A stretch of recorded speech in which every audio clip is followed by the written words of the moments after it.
Florante at Laura, kamatayan sa Palasyo ni Flerida saknong 373 to 392. 373. Masayang masaya na yung apat na magkasintahan, Florante at Laura, Aladin at Flerida.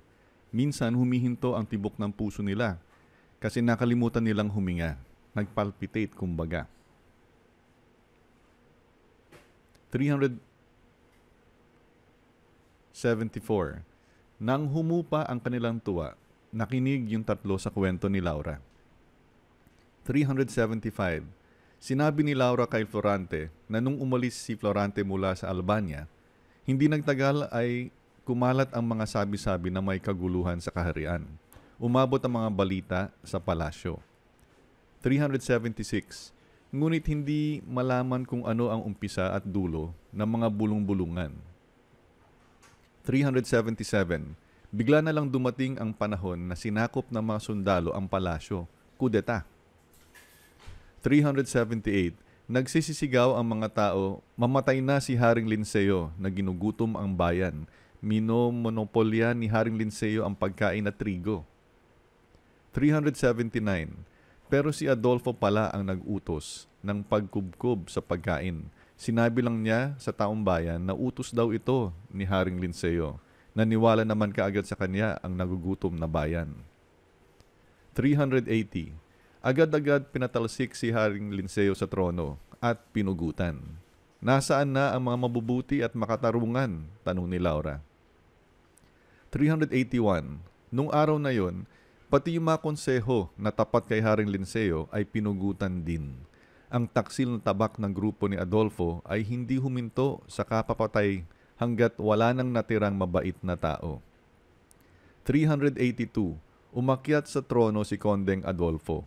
Binalaan niya si Laura na kung hindi ibibigay ni Laura sa kanya ang mga gusto niya, ipapapatay rin niya si Laura. 383. Nagbalat kayo si Laura. Nagkunwaring pumayag na gagawin niya ang lahat ng gusto ni Conde Adolfo para magkaroon si Laura ng panahon na planuhin ng kanyang paghihiganti kay Adolfo at para masulatan ni Laura si Florante sa Etolia. Pinilit ni Laura na itago ang kanyang pagkamuhi kay Adolfo.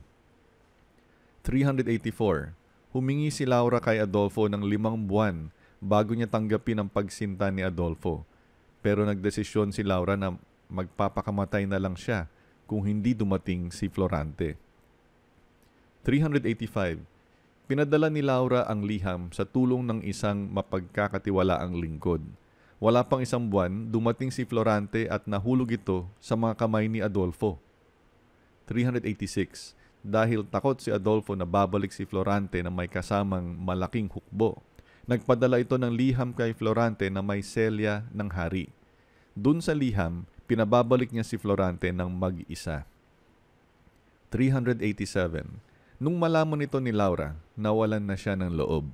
Naghanda na ang puso niya na siya ay mamamatay.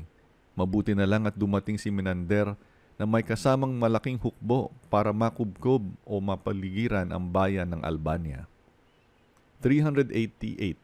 Nalaman ni Menander na nasa liham ni Laura ang tangkang magpapakamatay. Kaya nung dali-daling pumunta si Menander sa Albania, para siyang galit na gutom na lobo sa kanyang galit. 389. Nang makita ni Conde Adolfo na wala siyang kalaban-laban sa puwersa ni Menander, kinuha niya si Laura bilang bihag. Tinali siya sa kabayo at tumakas mula sa Albania sa dilim ng gabi. 390. Nang marating nila Adolfo at Laura ang gubat, pinagtangkaan niyang halayan si Laura. Bigla na lang may tunod na lumipad at tinamaan si Adolfo sa kanyang dibdib. 391. Si Flerida naman ang nagsalita. Sabi niya na nung dumating siya sa gubat, may narinig siyang boses ng babae na sinasaktan. Naawa si Flerida. 392. Hinanap ni Flerida yung babae. Nakita niya pinipilit ni Adolfo si Laura, kaya pinalipad ni Flerida yung palaso. Sana nakatulong po ito sa inyo. At kung hindi nyo pa alam kung anong kurso ang pipiliin sa college, subukan nyo po ang BS Real Estate Management. For more info, please see bsrem.ph. Maraming salamat po at mabuhay tayong lahat.